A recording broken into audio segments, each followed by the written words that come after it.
hafuura qulqulluu waaqayyoo ameen. Addunyaa dursee kan ture, addunyaa kanas iddoo hin jirre gara jiruutitti fidee kan uume, addunyaa isa uume kanas immoo bulchaatii tiksaatii kan jiraatu, isa addunyaa mul'atuu fi kan hin mul'anne kanas dabarsuudhaan qofasaa barootan lakkaawwamneef yeroowwan hin beekamneef kan jiraatu gooftaan keenya waaqni keenya fayyisaan keenya Yesuus Kiristoos yeroo kana sa'aatii kanas nuuf laate sagalee isaa isa warra badan barbaadu, isa warra cabaniif fayyina laatu, isa warra dhukkubsatan fayyisu akka itti dhageenyutiif, akka itti dubbannuutiif eeyyama isaatiin jaalala isaatiin bara keenya nuuf dabalee yoonan kan nu ga'e samii fi lafa kan uume gooftaa keenya waaqayyoon ni galateeffannaa. Maqaan isaa kan galatoome kan ulfaate nuuf haa ta'u.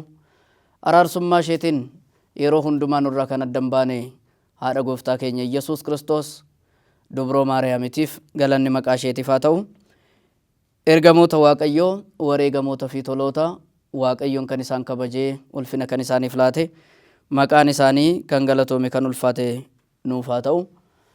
Daangaa addunyaa hundatti kan argamtan sagaleen waaqayyoo kun simbira kan ga'u maatii Kiristoos maqaa gooftaa keenya Kiristoositiin kiristiyaanota ilma waaqayyootiin immoo ilmaan waaqayyoo jedhamtanii kan waamamtan nageenyi waaqayyo gooftaa keenya iddoo jirtanitti isiniif haa baay'atu. Araarsummaan haadha keenya qulqulleettii dubroo Maariyaam iddoo jirtan hundatti isin haa qaqqabu jechaati. Egaa akka eeyyamaa fi fedha gooftaa keenya waaqayyootitti barnoota wangeelaa yeroo gabaabaadhaaf kan waliin barannu ta'a. Mata dureen barnoota keenyattis akkas jedha. Wasa'aara minneena margama wagabra salaama badama masqaluu nurraa abaarsa isa foonii abaarsa isa lubbuu nurraayis hin balleesse, akkasumas immoo dhiiga fannoo isaatiin dhangalaasetiin nagaa nuuf labse, nagaa nuuf kenne. Qulqullichi haadha keenya qulqulleettii dubroo Maariyaam galata ittiin galateeffate keessatti Efreem inni dubroo Maariyaamitiin filatame na galateeffadhu kan ittiin jette akka kanaatti dubbate haadha keenya qulqulleettii dubroo Maariyaam galateeffateera. Egaa gaafa ishee galateeffatu galata ishee keessatti karaa fayyina keenyaa ibsaatii ture, karaa fayyina keenyaa dubbataatii ture.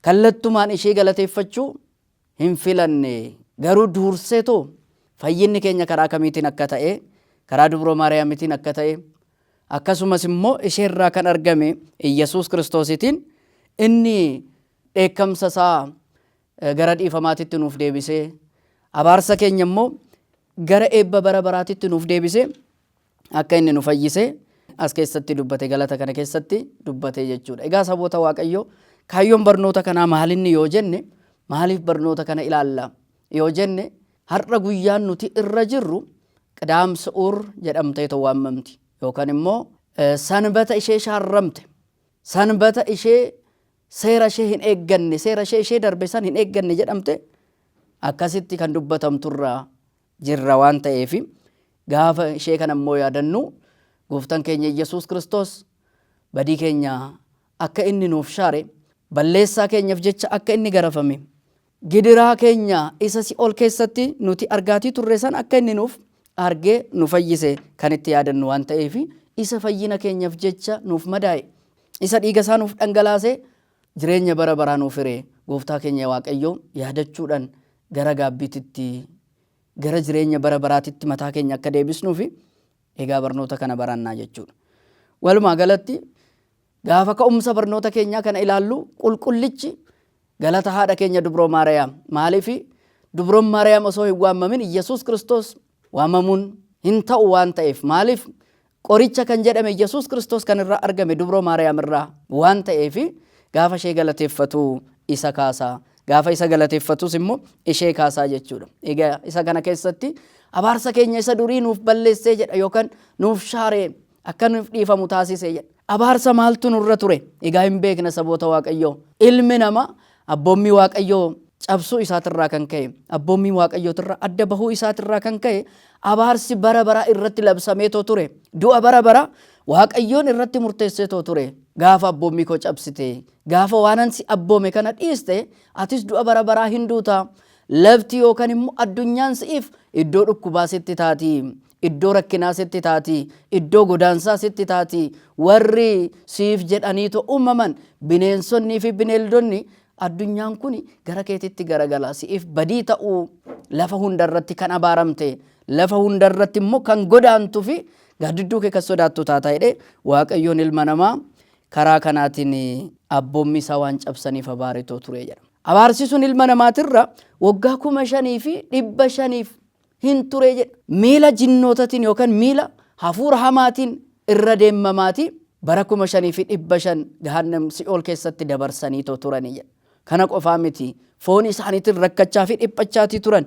Heewaan በሕማም ለዲ ወወሊደኪ ይኩን ምግባእኪ ሀበ ምትኪ ati dhukkubaan yookaan immoo gidira adda addaatiin dahi egadeessas boodammoo fedhiin kee gara abbaa manaa keetitti haa deebi'u isa jedhu saniitiin sagalee abaarsaa san dhaga'u isheetirraa kan ka'e jireenya ishee keessatti dhiphachaa yeroodhaan dhiphina keessa darbaati yeroo dahumsa isheetis immoo rakkinaan dahaati haala saniitiin turte jedha. Kana qofaa miti oriit keessa kan turan zamana fiddaa zamana kunanee isa jedhamu sana yeroo murtii jedhamee kan beekamu san keessatti namoonni jiraatan lubbuun isaanii foon isaaniitiin adda bahuudhaaf xaa'ir gaa'ir isa jedhamu dhiphina keessa darbu turanii jedha. Kanaaf seenaa Yaaqoob keessatti gaafa yaadannu zayita harka isaatitti qabatee gara loozatitti adeematii ture jedha. Maaliif yoo jenne lubbuun isaanii foon isaaniitiin tarii gaafa adda baatu dhiphinni itti baay'ata waan ta'eef isa saniitiif harka isaanitti qabataniitoo adeemuu jedha. Zayita san qabataniitoo adeemu yeroo du'a isaanii yeroo dhiphina isaaniin beekan waan ta'eef kana nu yaadachiisaa jechuudha. Egaa yeroo san gooftan keenya Waaqayyoon nuuf dabarsuusaa yerootti yaadannuudha. Kanaatiif guyyattii kana amma sanbata ishee shaarramte jedhamte akka ishee waamamtuuf sababa kan ta'e jechuudha. Egaa maaliif yoo jenne waa gurguddaa lamaaf sanbanni guyyaan har'a irra jirru kun kan shaaramte jedhamteetoo waamamti. Inni jalqabaa akka namni isiniin jedhe sana du'a foonii, du'a lubbuu, abaarsa foonii, abaarsa lubbuu isa nurratti hanga'eetoo ture sana isa ilma namaatirratti murtaa'eetoo ture sana gooftan keenya Yesuus Kiristoos guyyaa har'aa kana kan nuuf shaare waan ta'eef gaafa kana jennu kaleessa fannoo isaa yaadanna. Fannoo isaatirratti dhiiga isaa nu dhangalaasuudhaan diiyaabiloos isaa garboomseetu nu bitu sana Addaamii fi Heewaanitti gogaa dukkanaatti maree raawwateetoo maqaa gabrummaa isaanii barreessisee maqaa gabrummaa sanaatiin waggaa 5,500 isaan bitaatii kan ture sana guyyaa itti nurraa shaaree jechuudha. Guyyaa inni duutii fi badiin gidiraan nurra ture suni nurraa itti shaarame waan ta'eef. Kanaaf abbootonni keenya gaafa nu'if qeexamaa hiran qeexamaan suni mallattoo fayyinaati, mallattoo misraachooti. Gaafa bishaan badiisaa hir'atu gugeen afaan isheetitti qeexamaa kana qabattee raawwattee marga lalisaa kana qabattee raawwattee dhuftee Noohin misraachoo itti himtee jedha. Natga maay'aay hatsa maay'aay bishaan badiisaa sun hir'ateera. Inni bishaan abaarsaa sun har'a hir'ateera gaafa jettu afaan isheetitti marga lalisaa sana yookaan qeexamaa jennu sana qabattee dhuftee Noohin misraachoo itti himteetoo turte. Har'as abbootonni keenya luboonni harka isaaniititti qeexamaa kana qabatanii marga lalisaa kana qabatanii akkas jechaatti faarfachaa gara mana keenyaa dhufu. Misraachoo du'aa ka'umsa gooftaa keenya Kiristoos nutti himu. Gabra salaama በመስቀሉ ትንሣኤሁ አጋደ ኩኖቲ inni fannoo isaatiin nuuf nagaa nuuf raawwateera. Du'aa ka'umsi taatis ifa baheera. Du'aa ka'umsa isaa ifoomseera jedhanii faarfachaatii gara mana keenyaa galateeffachaatii gara mana keenyaa dhufu. Nutis immoo qeexamaa sana misraachoo kan nuuf ibsu waan ta'eef du'aa ka'umsa Kiristoos kan nuuf labsu waan ta'eef irraa fudhannee ittiin gammannaa jechuudha. Kanaatiif qidaamee ishee shaarramteedha. Ishee shaarramte gaafa jedhu inni cubbuun keenyatti shaarrameedha. Inni duuti keenyatti du'eedha. Inni humni du'aa itti badeedha. Yaadu annana meerree humni kee jedha qulqullichi Phaawulos. Aayitee inqmawi'ooti ka Si'ool yaa Si'ool mo'achuun kee meerree yaadu annana xiyyi kee meerree waraanni kee meerree inni ittiin ati nama ajjeestu inni ittiin ilma namaatirratti badii labsitu Si'oolii jireenya bara baraa kan ittiin labsitu suni eessa? Maaliif? Kiristoos har'a fayyina nuu labseera waan ta'eef har'a jireenya bara baraatiif karaa nu haxaa'eera waan ta'eef yemaana ediyee maxxawkiwwamu wakoonittoom ximqata kunootii harka mirgaa koo isa dhiigeetoo ture sana isa mismaara rukutamee ture sana itti argisiiseera innis cuuphaa isaaniif ta'e fayyina bara baraa fayyanii hidhame akka dubbatame sana gooftaan keenya abaarsaa isa duraa san nurraa shaareera waan ta'eef kanaaf qidaameen su'uur isheen jedhamtu shaarramteerti kan jedhamu su'uur duuti kan itti shaarame waan ta'eef duuti kan itti bade waan ta'eef jireenyi bara baraa kan itti labsame waan ta'eef warri dhiphina keessa turan iddoo abiddi isaa hin dhaamne iddoo raammoon isaa hin rafne si'ool keessa kan turan suni har'a fayyina argataniiru har'a karaa kiristoositiin baaniiru kanaatiif duuti shaarame gaafa jennu qidaameetti duuti shaarame su'uur qidaamee qadaamis su'uur akkasii sanbata ishee duutitti shaarame jedhamte haala saniitiin himamti. Inni lammataa immoo sanbanni xoomii keessallee yoo ta'e hin beekna kan xoomamuu miti xilulaat isaan jennuun san qofarra yookaan immoo nafa keenya ijaaruu kan danda'an san irraa kan xoomnu qofa malee buddeena irraa kan xoomnu miti ganamaan nyaannaa jechuudha. Guyyaa kanatti garuu duuka bu'oonni gooftaa keenya fayyisaa keenya Yesuus Kiristoos kan isa jaalatan kan akka Yaa'aqoob kan akka Yohaannis kan akka Phexros isaan birootis gooftaan inni isaan jaalatu kan isaanis immoo isa jaalatan isaan irraa adda bahee du'eera waan ta'eef du'a dhandhameera waan ta'eef foon uffachuu isaatiin awwaalcha keessa ooleera buleera waan ta'eef hanga du'a ka'umsa isaa arginutti jedhan amananiiru waan ta'eef lapheen isaanii du'a ka'umsa Kiristoos dursee fudhateera waan ta'eef hanga inni du'a ka'ee arginutti hin nyaannu jedhanii jedha.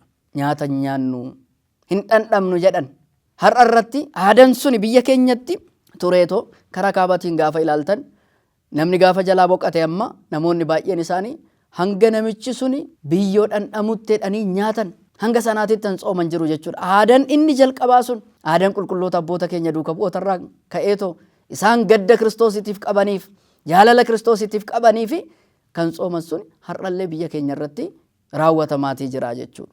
Egaa saboota Waaqayyo sanaafi isheen hin xoomamne suni xoomiin kan irra hin jirre suni har'a garuu xoomii taateerti. Xoomiin sun maal ta'eera? Gara xoomititti dhufeera yookaan qidaameen sanbata ta'uun ishee sun shaarameera. Maaliif? Kiristoos salusa layaalee salusa mawaa'ila halkan sadi'iitii fi guyyaa sadii garaa lafaa keessa buleera waan ta'eef kanaaf sanbanni akka xoomamtu taate kanaaf sanbanni isheen hin xoomamne sun har'a shaaramteerti. Isheen nyaatamaatii turte sun isheen cireedhaa hanga laaqanaatitti nyaatamaatii turte sun laaqana hanga irbaatatitti namoonni nyaatatii turan suni har'a garuu fakkeenyummaa duuka bu'oota abboota keenyatiin Kiristoos hanga du'aa ka'utti du'aa ka'umsa isaa ifa du'aa ka'umsa isaa hanga arginutti jedhanii haala kanaatiin xoomuu isaanii kan keessatti hubannuudha yookaan immoo shaaramteerti kan jedhamtu kan xoomamte ta'uu ishee gaafa ilaallatuudha. Kana qofaa miti karaa adda addaatiin maqaa adda addaatiin kan waamamtuudha. Maqaa adda addaas ni qabdi. Abiyyi sanbat jedhamuu dandeessi jedha karaa biraatiin.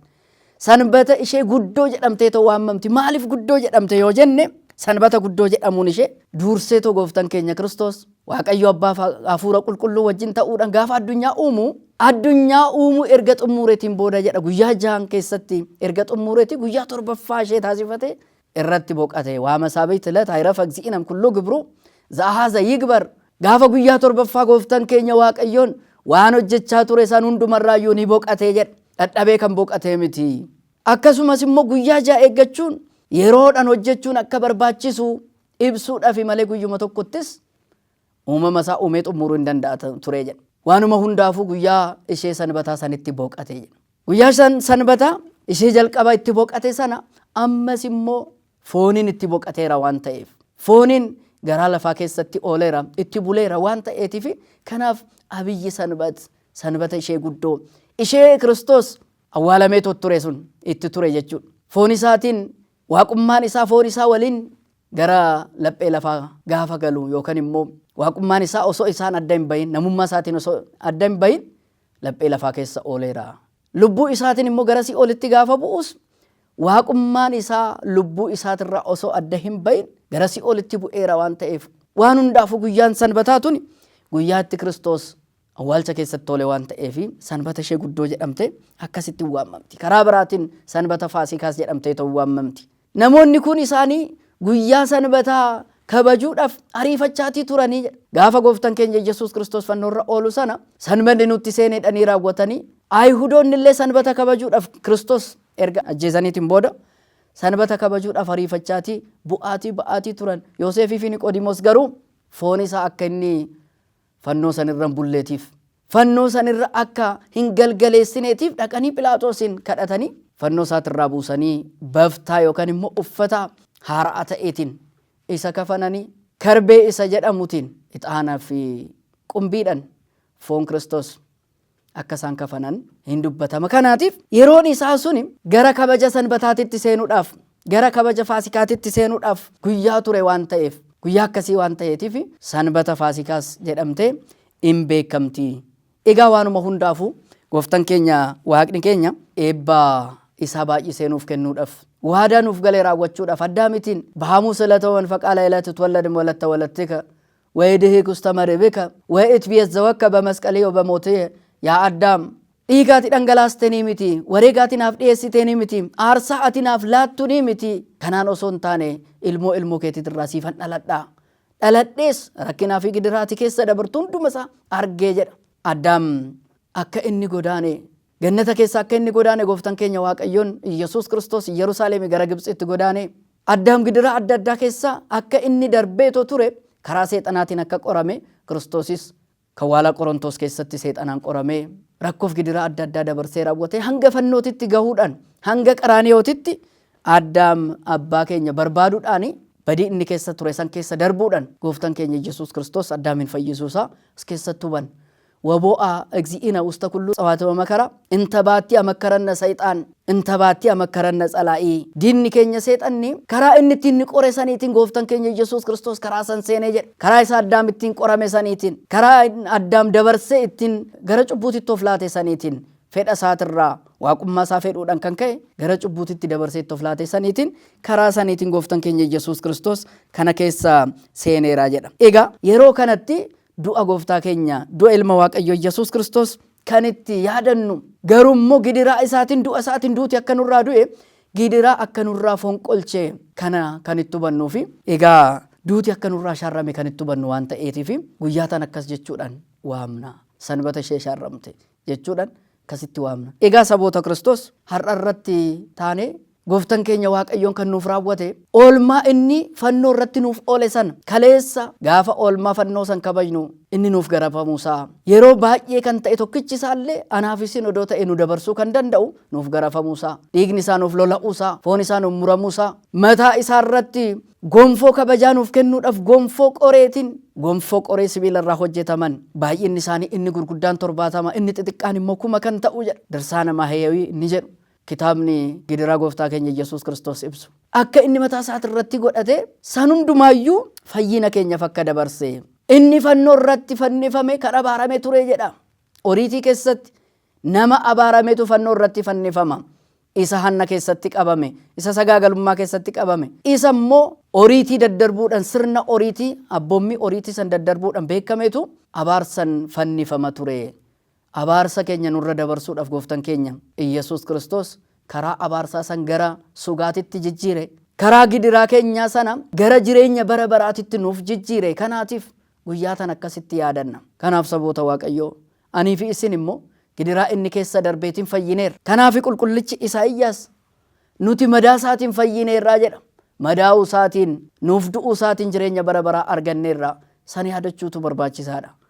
Waaqayyoon akka dhiifama nuuf taasise ilma isaa tokkicha erguudhaan jireenya bara baraa akka nuuf kenne akka qulqullichi Phaawulos dubbatu sana ወንዘ ጸሩንህነ ለእግዚአብሔር ተሳለነ በሞተ ወልዱ nuti Waaqayyoodhaaf diina taanee osoo jirru inni immoo du'a ilma isaatiin du'a tokkicha ilma isaatiin dhiifama nuuf taasise jireenya bara baraa nuuf kenne akka jedhu sana nutis immoo du'a isaa ilaallee nuuf dabarsee of laachuu isaa ilaallee abaarsa keenya gara eebbatitti gara sugaatitti nuuf deebisuu isaa ilaallee jaalala akka qabaannuuf jaalalaanis tokko akka taanuuf boru ganama irratti gaafa faasikaa keenya yookaan immoo ce'umsa du'aa gara jireenyatitti dukkana gara ifaatitti itti baane kana gaafa kabajnu jaalala walii ibsuudhaan ta'uutu barbaachisaadha. Baga siin gahe qofa jechuu miti.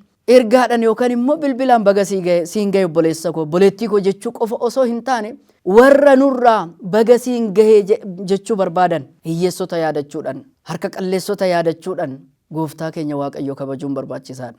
Jaalala sana karaa kanaatiin ibsina waan ta'eef bakama anaaf qarkukumu antumuni tafaaqaru babaynaatiikumu akkanan isin jaaladhe jaalala kootis immoo gochaadhaan akkan isiniif ibse dabarsee akkan of isiniif laadhe isinis immoo obboloota keessaniif dabarsitanii of laachuun jaalala koo san ibsuu barbaachisaa jedhe gooftaan keenya akka abboommii nuuf laate aniif isinis immoo obboloota keenya jaalachuudhaani abboommii gooftaa keenya Waaqayyo san iddoodhaan gahuu barbaachisaadha jechuudha. Kaleessa inni dabarsee of nu laateera, abaarsa keenyas cabseera, jireenya bara baraas nuuf hireera. Kanaan booda garuu nuti yoo jireenya inni nuuf kenne saniif of kennine, jireenya saniif gatii yoon kennine ta'e jireenyi keenya inni Kiristoos wajjin qabnu nu jalaa dukkanaa jechuudha. Kanaatiif Kiristoos wajjin of jiraachisuudhaaf har'uma qophiin raawwachuutu barbaachisaadha. Du'a isaatiif gatii kennuutu barbaachisaadha. Gidiraa inni keessa darbe saniif gatii kennine of qulqulleessuuf barbaachisaadha. Gaabbii galuun barbaachisaadha. Jaalala qabaachuun barbaachisaadha. Araara qabaachuun barbaachisaadha. Yoo akkas hin taane garuu dhiiga isaa nuuf jige sana isa nuuf dhangala'e sana akkamitti kantuu taasisneerra yookaan immoo gonkaa taasisneerra waan ta'eef fuuldura gooftaa keenya Waaqayyootitti kan gaafatamnu ta'uusaa hubachuutu barbaachisaadha. Waaqayyoon gooftaan keenya gatii du'a isaa kan nu taasifate, du'a isaatiin immoo kan nu bitate, gatii isaa san beekne jaalalaan akka jiraannu, dhiifamaan akka jiraannu, egaa kan nurraa shaarame du'a bara baraa, abaarsa bara baraa sanitti deebine nuti immoo garboota cubbuu akka hin taaneef, garboota diiyaabiloos akka hin taaneef gooftaan keenya hunda keenya nu haa eegu, mootummaa isaatiif kan qophoofne nu haa taasisu. Egaa hanga yoonatitti nu faana kan ture kan nu barsiise maqaan gooftaa keenya Waaqayyo kan galatoome nuuf haa ta'u, maqaan haadha isaa Dubroo Maariyaam kan galatoome nuuf haa ta'u, eebbifannoo gooftaa keenya Yesuus Kiristoos hunda keenya irraa bulee haa jiraatu.